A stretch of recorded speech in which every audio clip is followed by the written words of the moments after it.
Hello.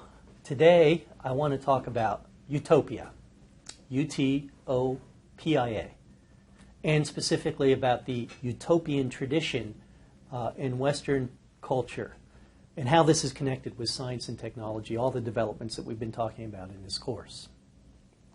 The idea of utopia, it's actually derived from the Greek word, which means no place, or alternatively, a better place. Those are two sort of nuances in meaning associated with the word utopia.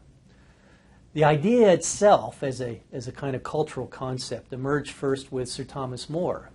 In 1518 he wrote a very famous book. Sir Thomas More was a British politician, and he wrote a book called Utopia, thus beginning the utopian tradition, which among other things we will be following in this course. Utopia was a new kind of cultural phenomenon, the idea of utopia and the writing of utopian fictional novels. And what utopias represented was a place that people imagine existed in the future. In other words, the ideal place was not some place in the past, but actually something that existed in the future. And that ideal place we were moving to inexorably and inevitably thanks to the wise application of science and technology. In a nutshell, Sir Thomas More was the first to create this utopian tradition. And this was embodied in his book in 1518 called Utopia. So it posited a future world that would be more perfect using the fruits of science and technology. As the scientific and technological and industrial revolutions began to pick up steam through the 1600s, the 1700s, particularly at the end of the 1700s and through the early 1800s, we see the continuing and simultaneous flowering of the utopian tradition. More and more people are imagining future perfect worlds based on the application of science and technology. The more it seemed that science and technology gave us control over our world, the more we dreamed of future worlds that would be perfect.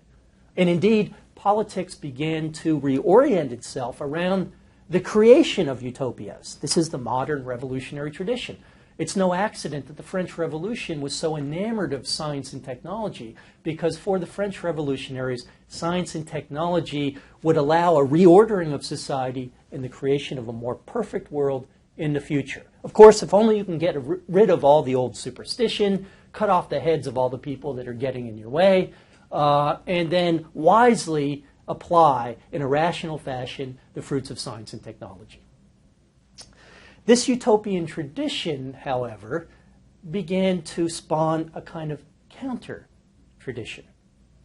And this was a result of the emergence of doubts about whether or not science and technology was actually taking us to a better place. We're reading Frankenstein in our course. Beginning of the 1800s was when these doubts first began to emerge. Frankenstein is a reflection of doubts about whether or not science and technology are creating utopia. Instead, what Frankenstein suggests is that science and technology is leading us to dystopia, to a kind of hell on earth. Far from taking us to a better world, science and technology is taking us to a horrible place. And we better watch out, we better be careful. So, in a sense, they're two sides of the same coin. The utopian tradition, based on the hope that science and technology will get us to a better future, flip the coin and reverse the signs, and then think about all those fears and concerns that science and technology maybe isn't getting us to a better place, and you have the dystopian tradition.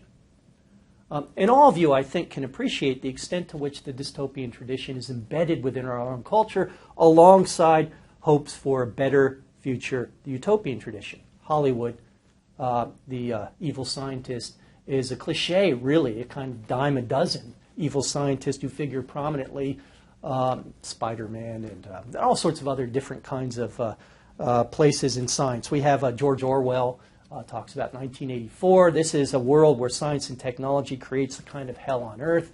We have all sorts of dystopian scientific science fiction novels which are turned into Hollywood movies. You can name many of them. Terminator with Schwarzenegger and so on and so forth. So For now, though, what I want to get you to think about is the way in which science and technology crosses over into the cultural and political realm and then spawns hopes for a better future.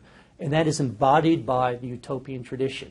And at the same time, alongside that, are those fears that science and technology is leading us to a worse place. And that spawns the dystopian tradition. And both utopias and dystopias are in a kind of competition for our hearts and minds in the world that we live in as we think about how we are progressing into this future that many of us feel we cannot control.